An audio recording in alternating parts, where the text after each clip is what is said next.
Hey guys, welcome to Busch Gardens. In our last video, we mentioned that the Food and Wine Festival was starting.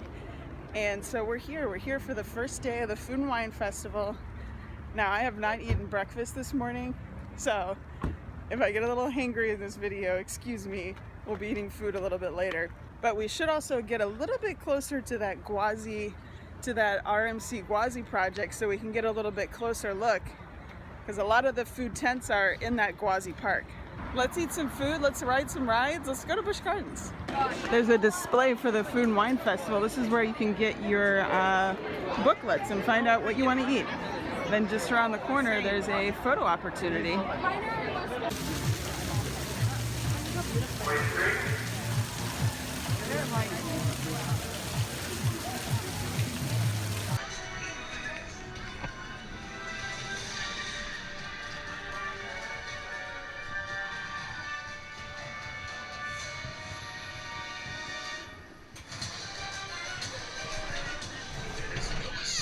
From the Cobra's curse.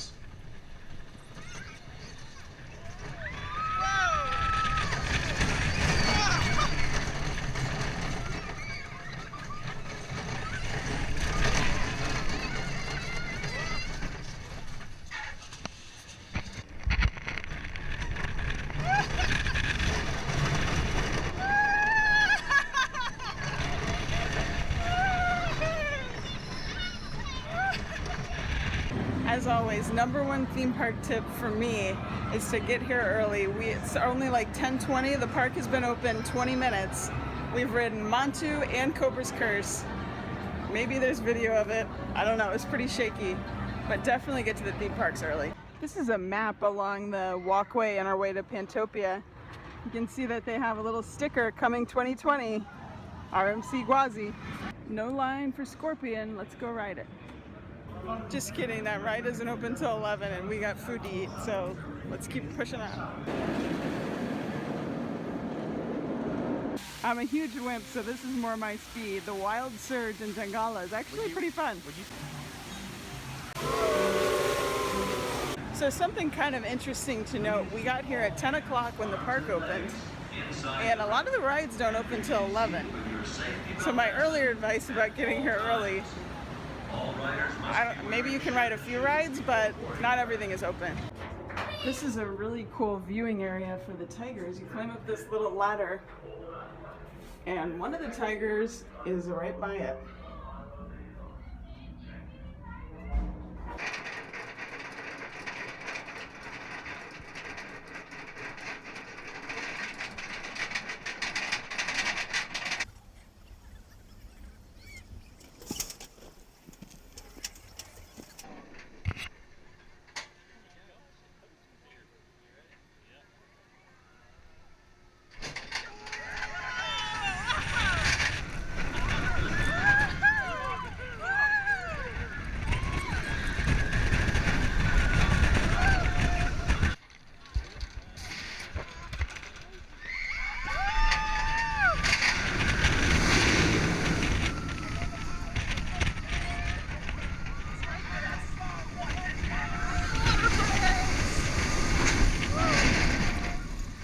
Really hoping that Sheikah footage I took on there came out. And that's some of the best views of Gwazi you're gonna get in the park. It honestly looks like they're tearing everything down. Don't know that for sure, but that's what it looks like. All right, we're entering the food festival area. Let's go get some lunch. So here's what the menus look like at the Food and Wine Festival. The food is usually up here at the top with the prices underneath. The dishes range from $5 to $7. Then underneath are the cocktails and various drinks that you can get at each booth. So let's get going. They do also have these lanyards, as do most food festivals. I don't think we're getting one today, but this one right here, the 15-item one, basically the more you get, actually this 15-item one is a pass holder exclusive, but basically the more you get, the better deal it is.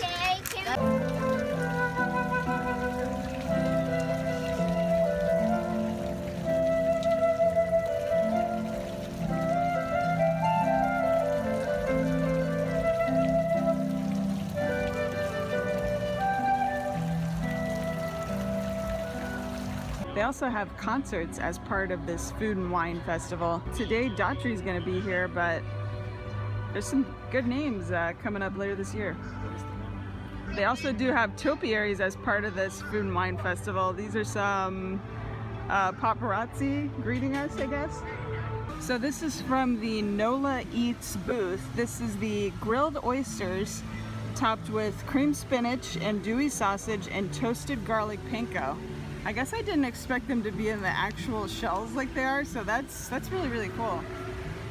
And we also got the Banana Foster's cheesecake. This is cheesecake smothered in gooey banana and rum glaze. So let's dig in. I guess I'm just gonna try to eat this like I would an oyster. Let's see how this goes. Pro tip, eat oysters like oysters. I would say get a fork, because I was able to slide off all the toppings, the spinach, the crumbs, but then the oyster was just sitting in the bottom. So get a fork and just one bite it, I think. That would be the best. It's good. I really do like the oyster and the cream spinach. I actually kind of wish there was a more smoky, sausagey flavor to that, because you really just get a lot of the cream spinach and a little bit of an oyster taste. It's still pretty good. So I wasn't planning on eating any of the Bananas Fosters because I'm not a cheesecake fan. That was Bryce's thing. But I did try a bite or two, and it was really good. It was almost tasted cinnamony, which I wasn't expecting. Definitely a banana flavor. And it was very creamy, almost like a pudding. Another reason I was excited for this food festival to start is the view. We get a Gwazi. We are up about as close as we can get to it. You can see they've taken all this topper track off. This is actually a great view of what they're working on. Basically, they're wrapping these pieces around the planks, and then the crane will lift it up and pull it off. So that's what they're doing to Gwazi these days. So this is the Taylor ham mac and cheese. Let's see how it is.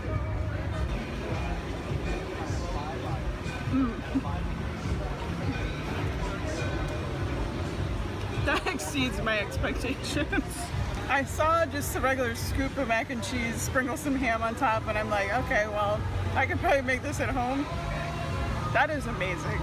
The ham is so good. I think it's the ham that's making it, but the mac and cheese is so creamy. Get this. This is the prime rib quesadilla from the Tex-Mex Cantina. Also comes with some pico and sour cream, so let's see how it is.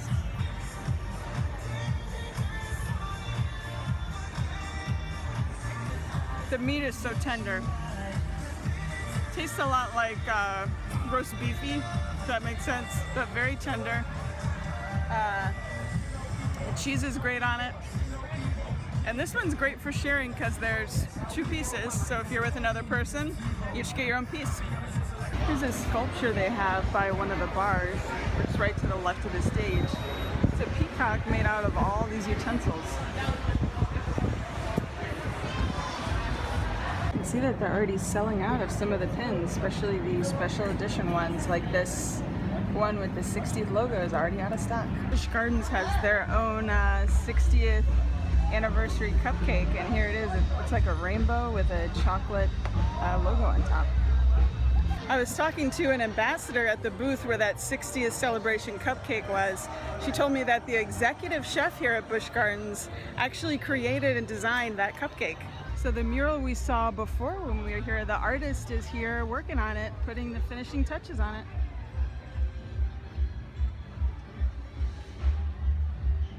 This is my first time getting one of the lanyards for any food festival, actually. I will say it makes things a lot easier, especially today is the first day. People are learning the point of sale system. If you have one of these, just scan it, punch it, and eat. Do you think these guys know Divine? Oh no, please. Back away a little bit. I'm gonna take that as a no, or he's threatening me that he does know Divine and to keep it quiet. All right, so I think we're calling it from the Food and Wine Fest from today. As you can see, we still have 4 punches left, so we're definitely coming back because we don't want to waste that money we spent on the lanyard. Possibly my favorite food festival of the year. all of Epcot's included. I love this festival. You get bigger portions here than at Epcot. The food is always great. Definitely come check out the Busch Gardens Food and Wine Festival. It goes through the end of April. So we'll be back. You should come too. That is it from our visit to Busch Gardens. We actually got to ride a lot of rides today. A lot of the coasters. Hopefully some of that GoPro footage came out. But we were really here for the first day of Busch Gardens 2019 Food and Wine Festival, and it did not disappoint. Always a lot of great dishes. As I said before, I think it's my favorite food festival of the year. It's so well done. We do have 4 punches left, so we already have like 3 of what we definitely want to try. We may have to get that mac and cheese again because it is amazing. But we will definitely be back. The Food and Wine Festival goes until the end of April. So make sure to come along. Subscribe, like this video. Thank you so much for watching. And make sure to follow us for more around Florida.